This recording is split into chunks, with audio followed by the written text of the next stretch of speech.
Good evening. I'm Janet Chandler with the Cullman Tribune, and I'm here to read you a bedtime story tonight.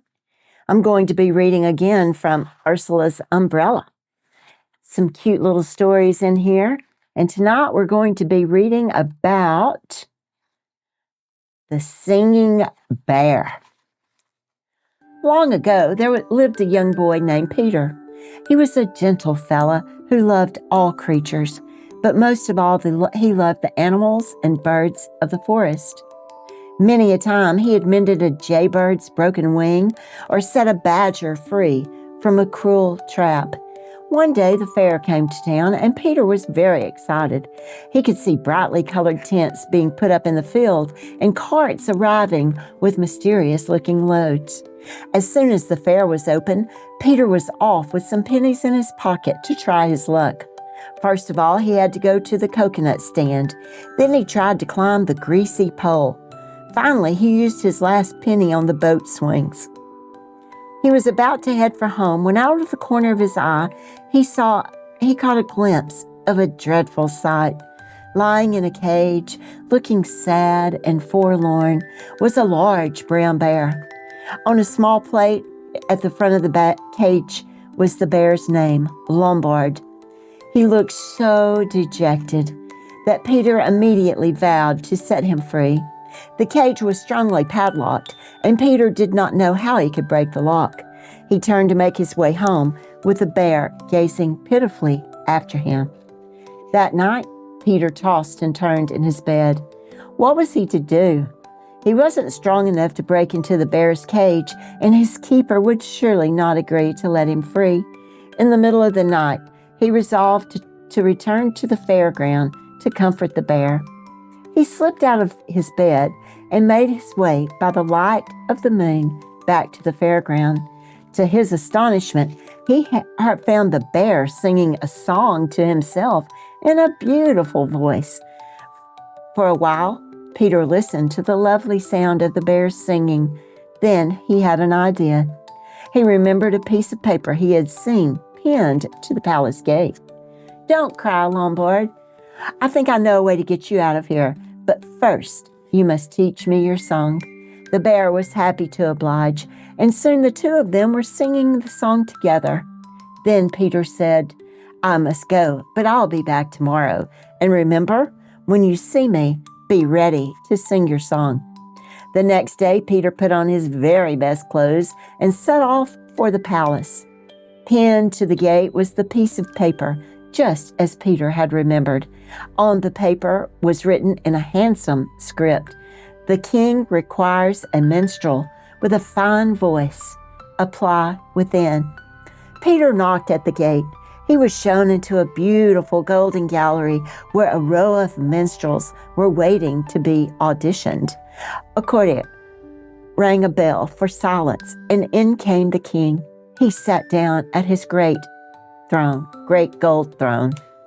"Let the audition begin," cried the king.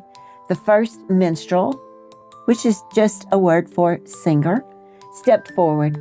He sang a song, in a sweet high voice that tugged at the heart and reduced the court to tears. The next minstrel sang in a deep, rich voice that sent shivers down the spine, so that the birds in the trees stopped singing to listen. The next minstrel sang a song that was so witty and amusing that the entire court wept with laughter. At last, it was Peter's turn. He stepped forward, gave a deep bow, and said, "I beg your Majesty's permission to perform my song out of doors so that all the wild creatures of the forest might hear it too." "What a strange request," said the king. However, if the truth be told, he had grown quite sleepy listening to so many beautiful songs and thought the fresh air might liven him up. "Very well, but it had better be worth it," he said, giving Peter a fierce look. "Follow me," said Peter. He led the king, the court, and all the minstrels out of the palace gates and down the road. "Where are we going? This is very unusual," they muttered. At last they viewed the fairground, but Peter didn't stop until he was in view of Lombard's cage. Lombard saw him, and Peter winked at the bear. "This is where I'd like to sing for you," Peter said to the king. The king's royal eyebrows rose higher and higher as he looked around him. "Well, I must say this is very odd indeed. However, as we've come this far, we may as well hear your song." "Proceed," said the king. Peter opened his mouth and mimed the words while Lombard sang. It was the most beautiful song anyone had ever heard. By the end of the song, the king was sobbing tears of joy, mirth, and sorrow all together. "That was the finest song I ever heard," he said. "You have won the audition, and I would like you to be my minstrel." Peter took another low bow. "Sire," he said, "would that I could accept, but in all honesty, it was not I who sang, but my friend Lombard the bear." Everyone gasped when they saw the bear in his cage.